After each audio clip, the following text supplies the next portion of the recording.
आज मैं आपको एक ऐसी कहानी सुनाने वाला हूँ जिसे सुनकर आपके रोंगटे खड़े हो जाएंगे। ये कहानी है रूम 19 की, एक ऐसा कमरा जिसे कभी नहीं खोलना चाहिए।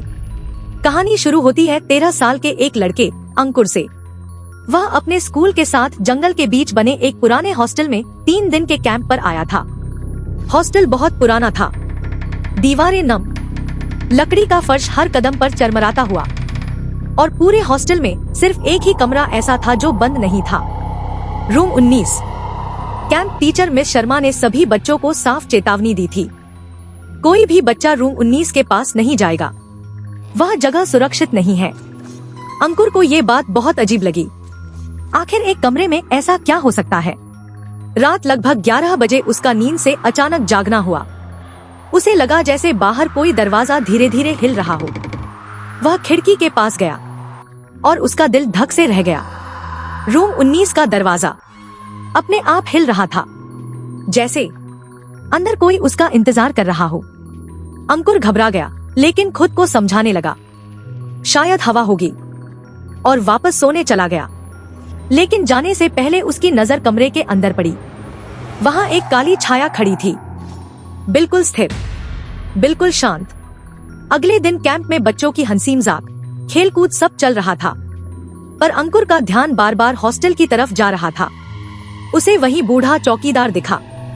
अंकुर ने हिम्मत करके पूछा, चाचा रूम 19 में क्या है? चौकीदार कुछ पल उसे घूरता रहा, फिर गंभीर आवाज में बोला, बेटा वो कमरा बंद इसलिए नहीं है क्योंकि जो अंदर है उसे बंद नहीं किया जा सकता। अंकुर का गला सूख गया। अंदर है क्या? चौकीदार थोड़ा पीछे हटते हुए बोला, कभी मत खोलना बेटा, जो भी अंदर जाता है वापस पहले जैसा नहीं लौटता। आज रात बारिश तेज थी। अचानक एक जोर की आवाज से अंकुर की नींद टूटी। इस बार रूम 19 का दरवाजा पूरी तरह खुला हुआ था। अंकुर सन्न रह गया। कमरे के अंदर काला घुटन भरा अंधेरा था। उसे महसूस हुआ जैसे कोई उसे नाम लेकर बुला रहा हो, धीरे, बेहद धीरे। अंकुर, उसका दिल तेजी से धड़कने लगा। फिर भी पता नहीं क्यों उसके कदम खुद ब खुद उस कमरे की ओर बढ़ते चले गए। उसने टॉर्च ऑन की, रोशनी दीवार पर गई और वह वहीं जम गया। दीवारों पर सैकड़ों फोटो लगे थे और हर फोटो अंकुर की थी। अलग अलग उम्र, अलग अलग जगह, कुछ तो ऐसी थी जिन्हें वह खुद भी नहीं पहचान पा रहा था। कमरे के बीच में एक पुरानी झूलती हुई कुर्सी थी जो बिना किसी के छुए धीरे धीरे हिल रही थी। अंकुर ने टॉर्च कुर्सी पर डाली और उसका पूरा शरीर जम गया। कुर्सी पर बैठा था अंकुर ही, लेकिन वह अंकुर अलग था। उसका चेहरा पीला, आंखें पूरी तरह काली और होंठ पर एक डरावनी मुस्कान। वह बोला, तुम बाहर की दुनिया में जी रहे हो, अब मेरी बारी है। अंकुर घबरा कर पीछे हटने लगा, लेकिन दरवाजा अचानक जोर से बंद हो गया। कमरा कांपने लगा, दीवारें हिलने लगी और सभी फोटो में मौजूद अंकुर एक एक करके आंखें झपकाने लगे। अंधेरा। अंकुर बोला, रूम 19 में सिर्फ एक ही असली अंकुर रह सकता है। अचानक पूरा कमरा घूमने लगा, हर आवाज गायब होने लगी, सब कुछ धुंधला हो गया और फिर पूरी खामोशी। अगली सुबह सभी बच्चे बस में बैठे थे। सब कुछ सामान्य लग रहा था सिवाय एक चीज के। अंकुर बहुत चुप था, कुछ अलग सा। उधर हॉस्टल के चौकीदार ने रूम 19 की ओर देखा। दीवार पर एक नई फोटो लगी थी, अंकुर की, अंदर कैद हमेशा के लिए, और बस में बैठा वह दूसरा अंकुर।